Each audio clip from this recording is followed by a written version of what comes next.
What if the most dangerous thing you could do in a conflict is feel absolutely nothing?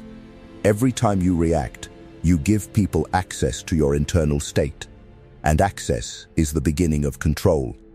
Most people think power is about dominance, but Niccolo Machiavelli understood something colder. Power begins with emotional invisibility. In this video, you'll discover why detachment makes you unpredictable, and why unpredictability forces others to orbit around you instead of against you. The weakness of emotional exposure. The moment people can read you, they can control you. Most individuals walk into conflict emotionally exposed. Their face reacts, and without realizing it, they reveal exactly where they are vulnerable. Emotion feels natural, it feels honest, it feels human. But in power dynamics, visible emotion is information, and information is leverage. Niccolo Machiavelli understood something most people refuse to accept. The world does not reward emotional transparency. It studies it, it tests it, it exploits it. When you react immediately, you show your priorities. When you get offended, you reveal insecurity. When you get angry, you reveal attachment. When you defend yourself too quickly, you reveal fear of perception. Every emotional spike gives your opponent a map, and once someone has your map, they know exactly where to press. Emotional exposure is weakness not because feelings are wrong, but because uncontrolled expression makes you predictable. Predictable people are manageable. If someone knows what frustrates you, they can trigger you. If someone knows what excites you, they can bait you. If someone knows what hurts you, they can manipulate you. That is how control begins. The strongest position is not emotionless rage. It is emotional containment. The ability to feel without revealing. The ability to experience without broadcasting. The ability to observe your own reaction before the world ever sees it. When you become unreadable, the dynamic shifts. People hesitate, they calculate, they second-guess their approach, because they cannot measure your reaction. And when others cannot measure you, they cannot strategize against you. Emotional exposure feels authentic, but strategic restraint creates authority. The less people see inside you, the less they can use against you. Power does not belong to the most expressive. It belongs to the most controlled. And control begins the moment your emotions stop being public property. Why emotional control is power, not suppression. Most people misunderstand emotional control. They think it means becoming cold. They think it means shutting down. They think it means pretending not to feel. That's not power. That's repression. And repression eventually cracks. Niccolo Machiavelli was not teaching numbness. He was teaching discipline. There's a difference. Emotional suppression buries the feeling. Emotional control studies it. When something provokes you, the emotion rises automatically. Anger, ego, fear, pride. That first surge is human. But power is decided in the second moment. The pause, that small gap between what you feel and what you show. Weak individuals collapse those two moments into one.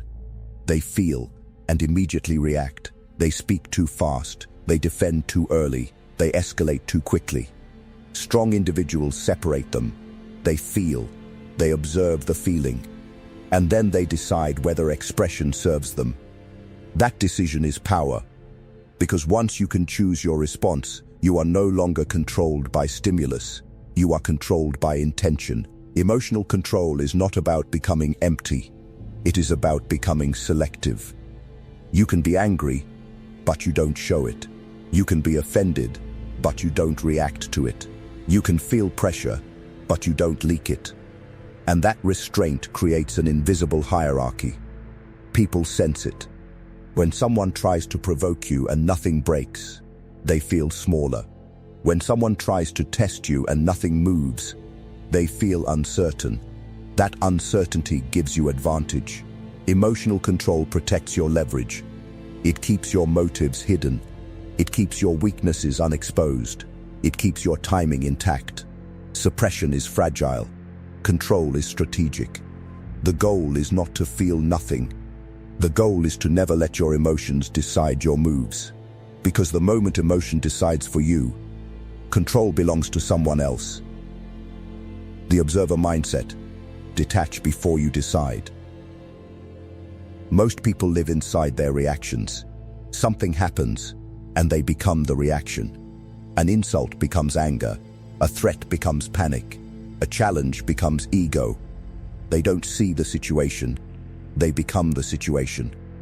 The observer mindset is different. Instead of jumping into the emotion, you step outside of it.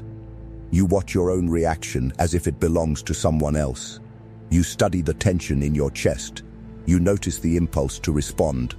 You feel the urge to prove, to correct, to dominate, but you don't move. Detachment is not indifference. It is perspective. Niccolo Machiavelli understood that rulers who are consumed by emotion lose clarity. When you are emotionally inside the moment, you cannot calculate. And without calculation, power becomes luck. The observer mindset creates distance. Distance creates analysis. Analysis creates precision. When someone challenges you, instead of reacting, you ask, what are they trying to gain? What outcome benefits them? What emotional response are they hoping for? Now the dynamic shifts. You are no longer defending. You are diagnosing. And once you diagnose, you see patterns. You see insecurity disguised as confidence. You see manipulation disguised as concern. You see ambition disguised as loyalty. This is where detachment becomes dangerous. Because when you are not emotionally entangled, you can make decisions that serve long-term power instead of short-term ego. You choose silence when others expect reaction. You choose timing when others expect speed. You choose strategy when others expect pride. The observer mindset removes urgency. And urgency is where most people lose. Before you respond to anything, detach first. Watch the situation as if you are studying a game board. Every move has intention. Every tone has motive. If this shift in perspective is changing the way you think, drop a comment below observer and subscribe. The deeper we go, the sharper this becomes. Starving manipulators of emotional leverage. Manipulators don't win because they are stronger. They win because they understand leverage. Emotional leverage. Every manipulator studies one thing: what moves you, what irritates you, what flatters you, what threatens you. And once they identify that trigger, they pull it repeatedly, not to destroy you instantly, but to steer you. If praise makes you compliant, they praise you. If criticism makes you defensive, they criticize you. If silence makes you anxious, they withdraw. And slowly, your behavior begins to orbit around their moves. That is emotional leverage. Niccolo Machiavelli understood that whoever controls emotional pressure controls direction. If someone can reliably trigger your pride, your fear, or your need for approval, they don't need force. They just need timing. So how do you break it? You remove the reward. When flattery doesn't change you, it loses power. When criticism doesn't shake you, it loses effect. When withdrawal doesn't provoke you, it loses influence. Manipulators repeat what works. When nothing works, they destabilize. And that is the moment the hierarchy flips. You stop reacting to emotional hooks. You stop explaining yourself. You stop chasing clarity. Instead, you respond with neutrality. Measured tone, minimal expression, controlled pace. You do not give them emotional spikes to measure. Without spikes, there is no leverage. This doesn't mean you become robotic. It means you become disciplined. You decide which emotions are visible and which remain private. When someone cannot move you emotionally, they cannot guide your decisions. And when they cannot guide your decisions, they lose control. Starving leverage is not dramatic. It is subtle. You don't confront them. You outgrow their tactics. And the moment they realize their triggers no longer function, they understand something quietly terrifying. They no longer have access. And without access, manipulation collapses. How calmness creates psychological superiority. Calmness is not softness, it is dominance without noise. When pressure rises, most people rise with it. Voices sharpen, movements become abrupt, reactions speed up, emotion fills the space, and the one who remains steady instantly separates from the rest. Calmness unsettles people because it signals control. Niccolo Machiavelli understood that visible composure during instability creates authority. When others are reactive and you are regulated, the hierarchy shifts automatically. The nervous system of the room begins to mirror the strongest presence, and the strongest presence is the most controlled. Calmness does something subtle but powerful. It slows the pace of interaction. It forces others to adjust to your tempo. When someone tries to provoke urgency and you respond deliberately, you deny them momentum. Momentum is emotional acceleration. Calmness removes it. When someone attacks verbally and you respond evenly, they look unstable. When someone tries to escalate tension and you stay measured, they appear impulsive. Observers begin to compare. One looks controlled. One looks reactive. Psychological superiority is often silent. It doesn't come from aggression, it comes from contrast. Calmness creates contrast. It makes your words carry more weight because they are not rushed. It makes your decisions appear calculated because they are not impulsive. It makes your presence heavier because it is not scattered. People instinctively trust stability, and in conflict, stability becomes influence. This does not mean you feel nothing. It means you regulate what you project. Inside there may be pressure, there may be irritation, there may be intensity, but externally there is structure, and structure intimidates chaos. When someone realizes they cannot disrupt your composure, their confidence weakens, because disruption is their strategy. If you cannot be shaken, you cannot be redirected. Calmness communicates one message without saying it. You are not affected. And when you are not affected, you are not controlled. Psychological superiority begins the moment your nervous system stays steady, while others lose balance. That is power without volume. Becoming unreadable, the power of emotional mystery. Most people reveal too much without realizing it. Their face answers before their mouth does. Their tone shifts before their logic forms. Their posture exposes agreement, doubt, attraction, irritation. They think they are communicating strength. They are leaking information. When others can read you easily, they adjust around you. They know when to push. They know when to retreat. They know when you are uncertain. That predictability makes you manageable. Niccolo Machiavelli understood the value of controlled opacity. A leader who is fully transparent becomes easy to anticipate, and anticipation reduces fear, reduces respect, reduces caution. Mystery restores caution. When your emotional landscape is unclear, people hesitate. They cannot measure how far they can go. They cannot estimate your next move.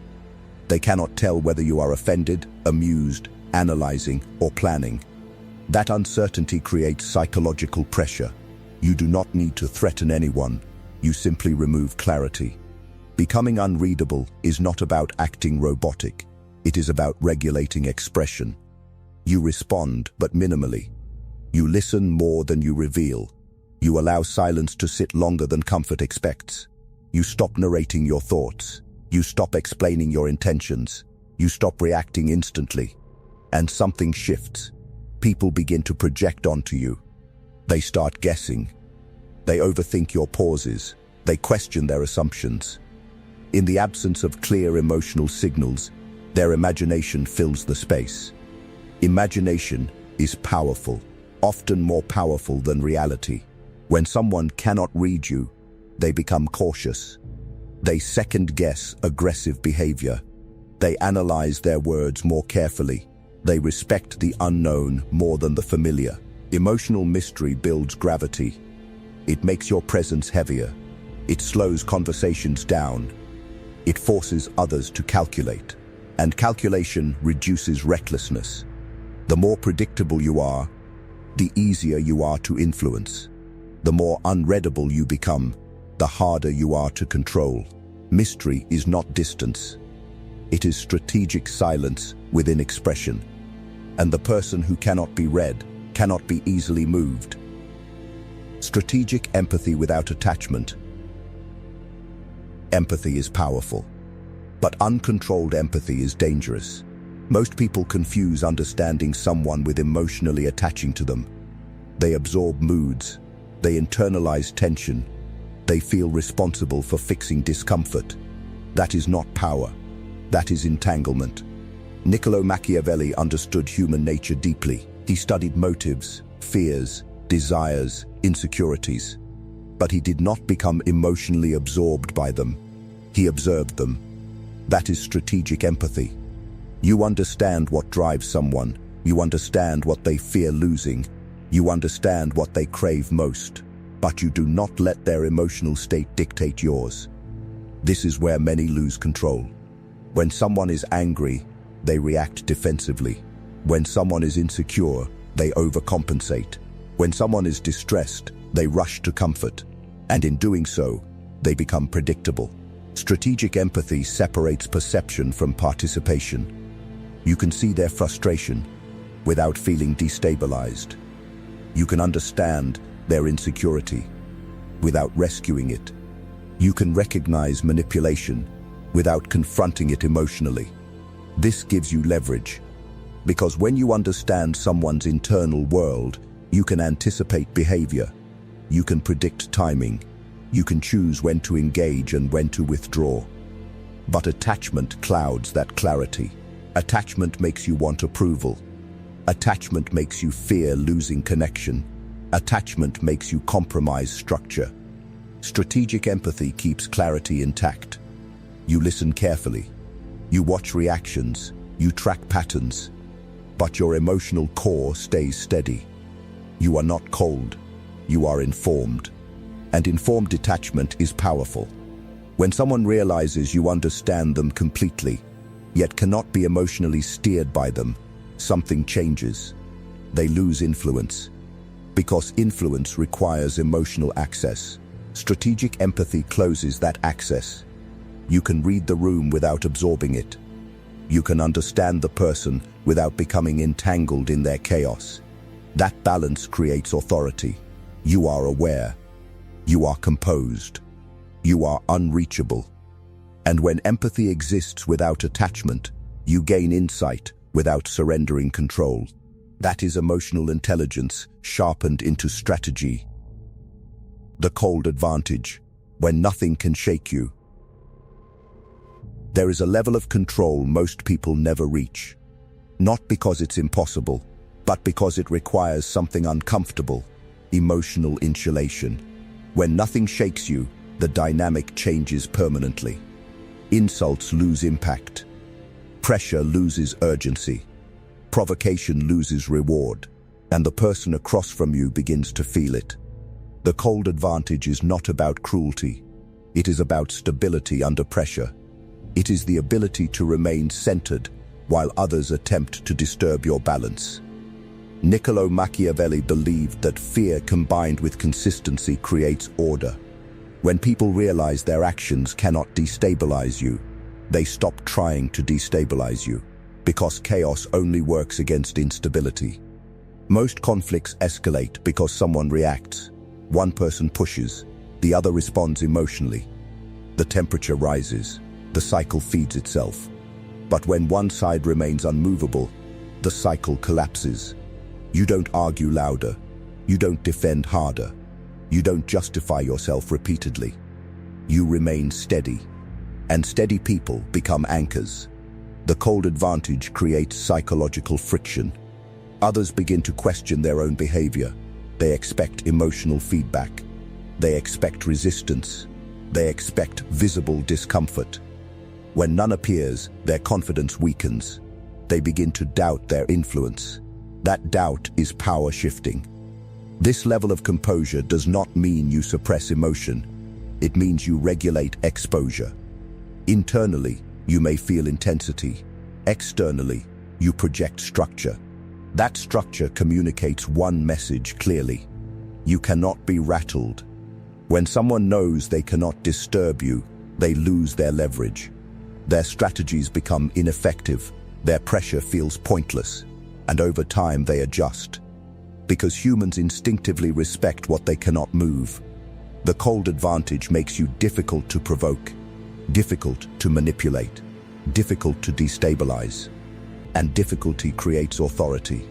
When nothing can shake you, you become the fixed point in the room.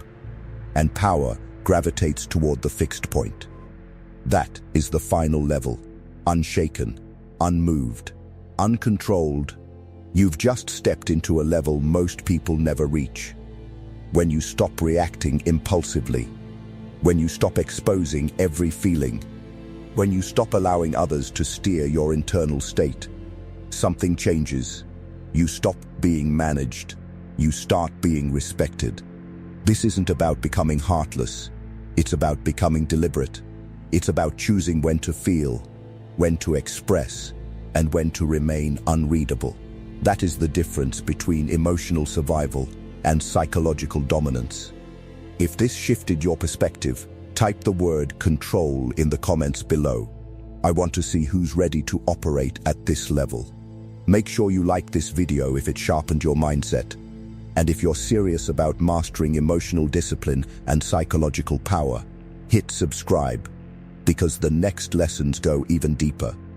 Most people will keep reacting. You won't. Stay steady. I'll see you in the next one.